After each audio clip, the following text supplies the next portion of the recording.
Hello, everyone. I'm Ronan and Chain with Samuel Leggett. We're back for Smoking Behind the Supermarket with You, Episode 6. If my math is right, my information is right, we're at the halfway point of this first season. And as a manga, nice. As a manga fan, as a fan of the manga itself, I adore this anime. Um, they are doing right by the characters, in my opinion, and they're honoring Jinushi's work. And I need an animation cell on my wall. I need posters. I need if anybody in Japan, anybody in CrunchyRoll, North America who wants to send Sam and I some stuff for this, we will happily promote it. I adore this show thus far, and I have not seen a drop of quality in my opinion. Yeah, I'm Sam, not how you gonna feel lie. about it? I'm not gonna lie, Ronan. I actually went to Otakon. Otakon is one of the Oh, biggest anime conventions on the East Coast in Washington D.C. And they actually did have scrolls, and they did have the volumes, and they did have merchandise for the show. I just didn't I get it. do anything with it. Sorry. I get it. But yeah, halfway. We're almost halfway. I think we're about to pass the. Damn it, Sam. I'm here with my toothpick. We're about to pass the halfway mark of this season. How do you feel about this? Because again, it's not what we're used to usually covering, but it is a slice of life story. And I as much as I resonate with the power, dynamic, adventurous stories, slice of life stories, man, when they hit just as hard, if not more, than the average anime that we're used to seeing and covering. So, how do you feel about Smoking Behind the Supermarket with you up to this point? Up to this point, it's been really a good slice of life. I'm just anime has this very tendency of like breaking down your emotional walls and Mm, then hit you with the gut check. And there's a reason why she is the way she is, and there's a reason why he has not. He pushes himself into work, and up until 40 something years, he's been doing the same exact thing. And we don't know who these people are. We're enjoying their company, but we don't really know who they are. So I think that's gonna be the most interesting thing more than anything. I agree. Without further ado, I say let's go back to the supermarket. この年になるといよいよ怖いよな。健康診断。ほおんだよ。去年の検査結果 C が一つもねえじゃねえかよ。鈴木はどこか引っかかったのか？今度健康診断があるもんで、しばらくノンアルで行こうと思ってたので、助かります。ふーん。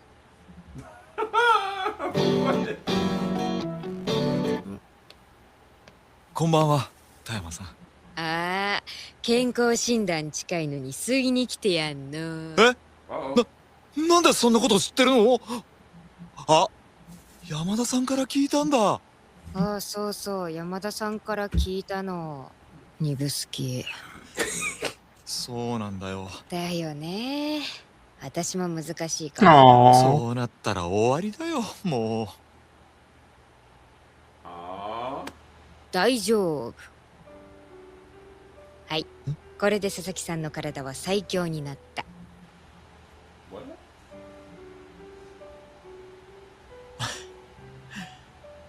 ありがとう。タバコって本当に体に悪いんだね。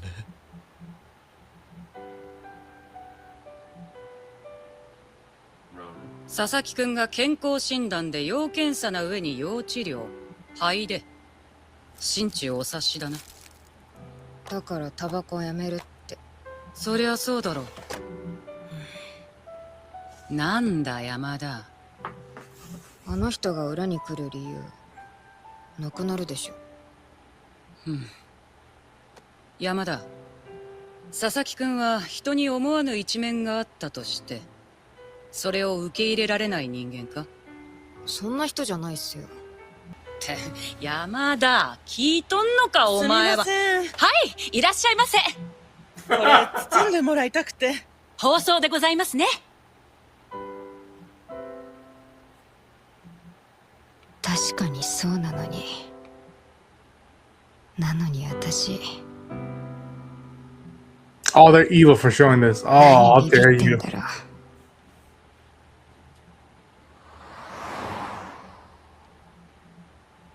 やっと休みも取れたし、明日病院でも行くか。田山さん。この後なんか用事ある？いや、何も。じゃあ来て。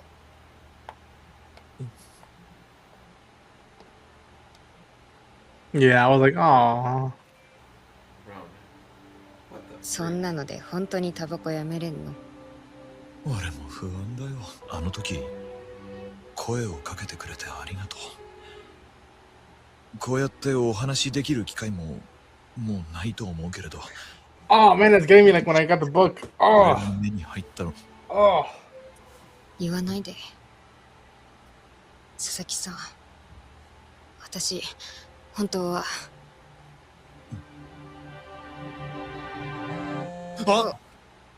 ごめん。出て。誤診でした。年の割には綺麗な臓器をしているそうです。すみません。よかったね。ごめん田山さん。いやーよかった。お騒がせしました。よかったごめん。ね、ほんと。でもよかった。俺まだ田山さんと吸ってていいんだな。Aww. More than his own health, he's like, I just want to keep smoking with you. そういや田山さん、何か言いかけてたよね。遮っちゃってごめん。もう一回言ってくれる？What is this foolishness? That's her way of kissing him. いい。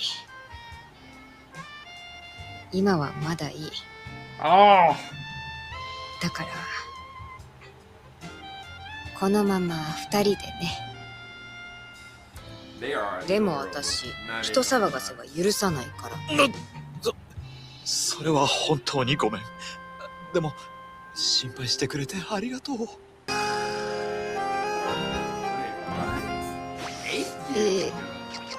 らっしゃいませ。下手どこら辺がすか、チーフ。目が笑っとらん。口が引きつっとる。声が低すぎる。後藤チーフ、またあのお客さんが来てて、山田ちゃんが。毎度毎度だるそうにレジ打って、どういうつもりで働いてんだお前は。あまり聞さかないっきから一言も喋らないで反省もできないのか。申し訳ございません。またそれだ。謝るときくらい必死になれないのか。だから学生の接客は嫌なんだよ。すみません。うるさいです。Yo, is that? うるさいとはなんだ。不出来な店員に怒ってやってんのかわからんのか。いや、それはずっと耳に入ってましたけど、途中から関係ない話で怒ってるようにも感じましたし、あなた毎回この子のこと怒鳴りつけてません？やめませんか、そういうのは。Wait, レジの yeah, 他にも空いてるのに Lady was like, let's go. どうしてわざわざ。俺が後ろの時ばかり。大野さんと交代だ。少し休憩して。 They had her back. はい。 But he had her back first, which is interesting. That's interesting. That's crazy. What? What? Big moment. Yeah. ごめん、俺なんか泣かせるようなことを。泣いてない。これは目から汁が出てるだけです。一生懸命とか。好きで続けているんなら、必要なことは全部君の気持ちに必ず追いつく。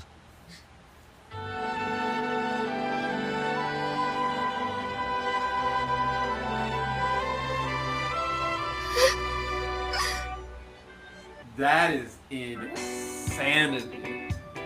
What? 入り口の灰皿がクレームで撤去されてから見なくなったけど、今頃どこかで知ってんのかな。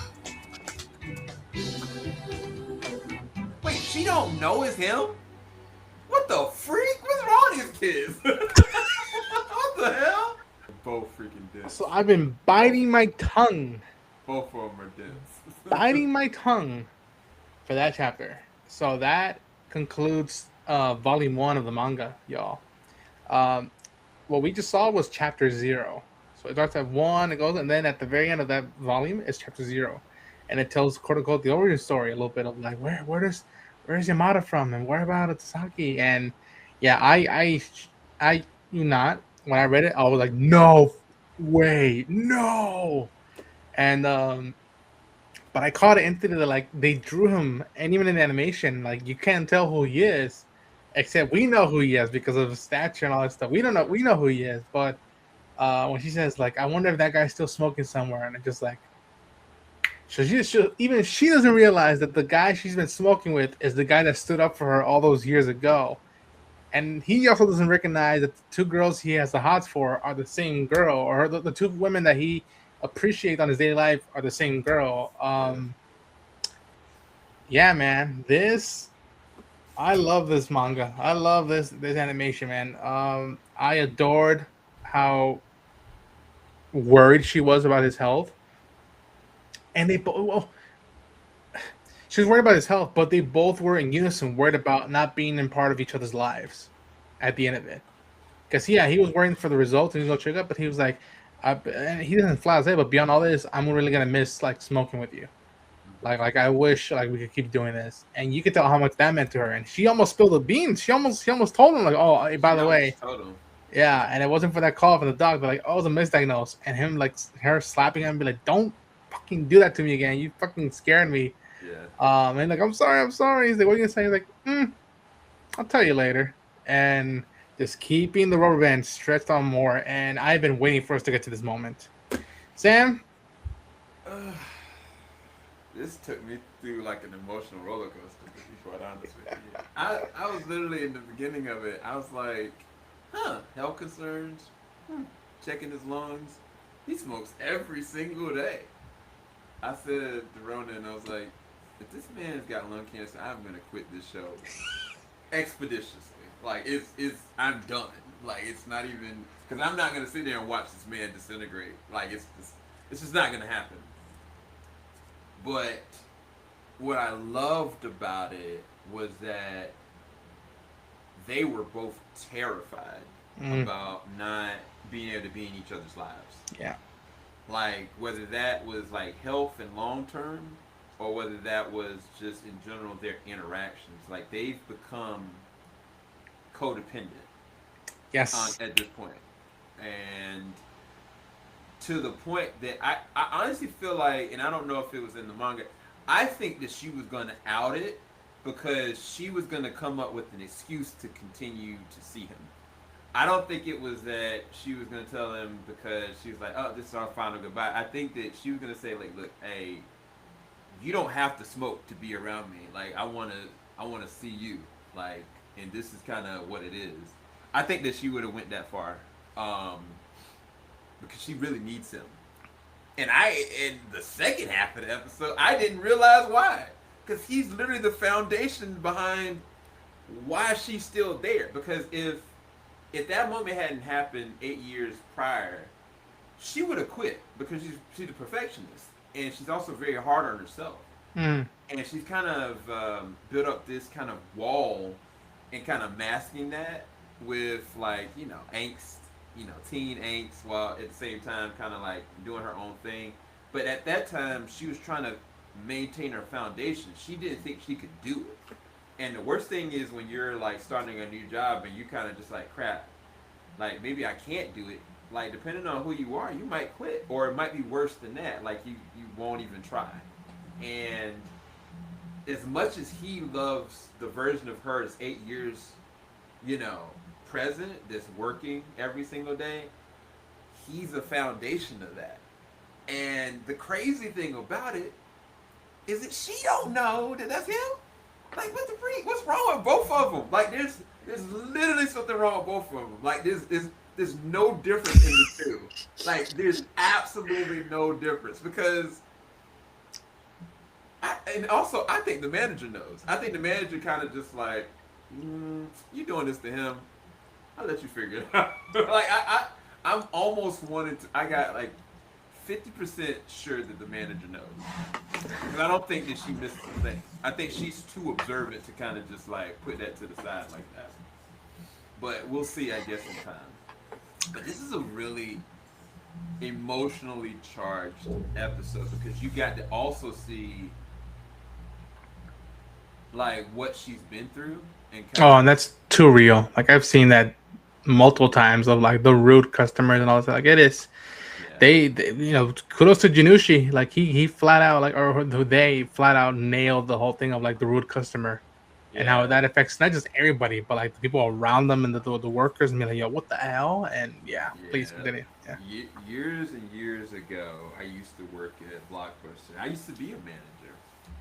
And for whatever reason, one night, I didn't have anybody on staff, so I had to kind of just man it myself. And the one guy that was supposed to help me out, he had to leave because something went down with his child. And it was a Friday night. And Friday nights, like everybody's trying to get popcorn, they're trying to get games and movies, and I could handle it. Like that wasn't an issue. The customer service side of it wasn't the problem. Right. It was just too many people. All of a sudden, somebody comes up to me very rudely, starts to curse at me, starts to fuss at me, calls me the N-word, and this is in front of everybody. And everybody's looking like, what the freak? And I just like her, stone face, calm, say, I'm sorry, sir, like, I can't do da. And they left, and everybody afterwards was complimenting me like, you did such a good job. And I was like, yo, I'm trying to hold it together. And then the last person that kind of came through, he was like, that this was a ruse. They were doing that to distract you when somebody was stealing. And I was like, freak. And you just don't know, like, when a bad situation like that's going to happen. But it can happen at any given moment. The thing that saves you is somebody kind of picking you back up and giving you some kind of motivation to keep going. Like, something to latch onto. And so she was able to latch onto his words and ideals that, hey, you're giving 100%. And this goofy tail he didn't realize what he was doing, but he was giving her everything she needed. Yeah. Man, they're gonna go to some kind of like karaoke party or something like that. His hair's gonna be looking like just like that, and she's gonna be like, huh. Yeah, this is ridiculous. And so it was weird too because at that time he was 16 and 32, so there was never. They weren't in a space to be romantically anything. No. And what makes it crazier is that it's not like they're star-crossed lovers. Like she fell in love with him back then. Like she don't even know that that's the same dude. So it makes it a pure situation. Yes. Some kind of way, the way they wrote it. This was good. It's they're first friends, and then they might be more to it than just friendship, and that's what I love about their connectivity and their connection is that like they're friends first, and then some of us might want them to be lovers. And what I love about it as well is that like he left, she flat out said, and he says that like it's been a while since I've been back here in the very first episode. Like, man, it's been a while since I've been back here, and so like you can tell like he left. And so that didn't connect anything to the past. I guess what happens that smoking brought them back in some regards. And I love that even from the get-go. Goto had her back, the other cashier had her back, and you still feel that resemblance of that bond even when they talk in the present time. And without saying more, just wait till we spend more time with him and spend more time in the market. Because again, if you've been paying attention to the opening credits, there's more to the market. And what does that entail? What does that leave for them? We'll have to wait and see where that goes. Because, man, I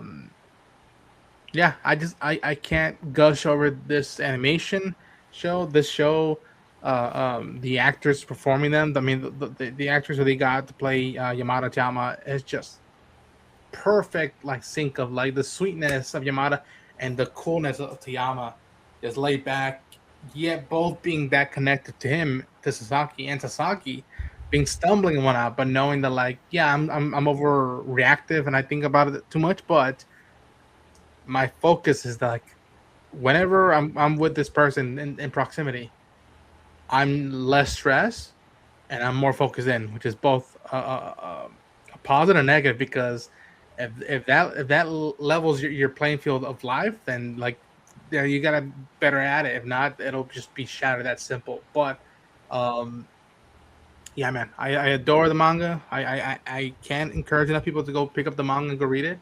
And I'm very curious to see where we go because now that as far as I've been looking at it passively, was like this is the end of volume 1 of the manga. And so if there's 6 more episodes, that might lead to the second volume, and then the second volume, a whole other stuff. And but yeah, I love it. Kudos to the team thus far, and I can't wait to see the next episode. But that'll be our coverage for episode 6 of Smoking Behind the Supermarket with you. Thanks to Sam for tagging along and checking this out, and we'll be back and see you in the next episode.